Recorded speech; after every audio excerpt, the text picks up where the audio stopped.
আসসালামু আলাইকুম ওয়া রাহমাতুল্লাহি ওয়া বারাকাতুহু।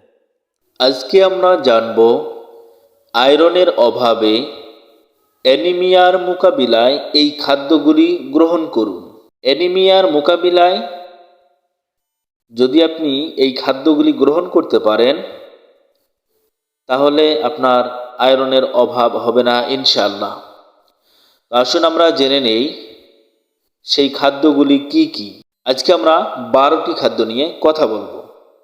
1 নম্বর হচ্ছে গোটা শস্য, 2 নম্বর হচ্ছে বাদাম ও বীজ, 3 নম্বর কিডনি বিনস, 4 নম্বর হচ্ছে পালং শাক, 5 নম্বর বিট, 6 নম্বর বেদানা, 7 নম্বর হচ্ছে তরমুজ, 8 নম্বর হচ্ছে আপেল, 9 নম্বর হচ্ছে টক জাতীয় ফল, 10 নম্বর হচ্ছে মাছ, 11 নম্বর হচ্ছে ডিম এবং সর্বশেষ 12 নম্বর হচ্ছে মুরগির মাংস।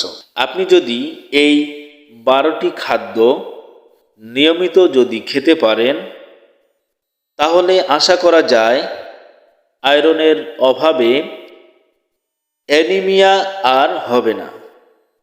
আয়রনের অভাবে যে অ্যানিমিয়া হয় সে অ্যানিমিয়ার মোকাবিলায় অবশ্যই অত্যন্ত কার্যকরী হচ্ছে এই খাবারগুলি।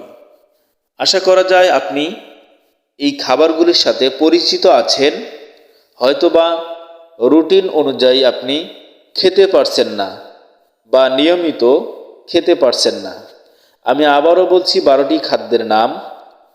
1 নম্বর হচ্ছে গোটা শস্য, 2 নম্বর হচ্ছে বাদাম ও বীজ, 3 নম্বর হচ্ছে কিডনি বিনস, 4 নম্বর হচ্ছে পালং শাক, 5 নম্বর হচ্ছে বিট, 6 নম্বর হচ্ছে বেদানা, 7 নম্বর হচ্ছে তরমুজ, 8 নম্বর হচ্ছে আপেল, 9 নম্বর হচ্ছে টক জাতীয় ফল, 10 নম্বর হচ্ছে মাছ, 11 নম্বর হচ্ছে ডিম আর সর্বশেষ 12 নম্বর হচ্ছে মুরগির মাংস তথা মুরগির গোশত।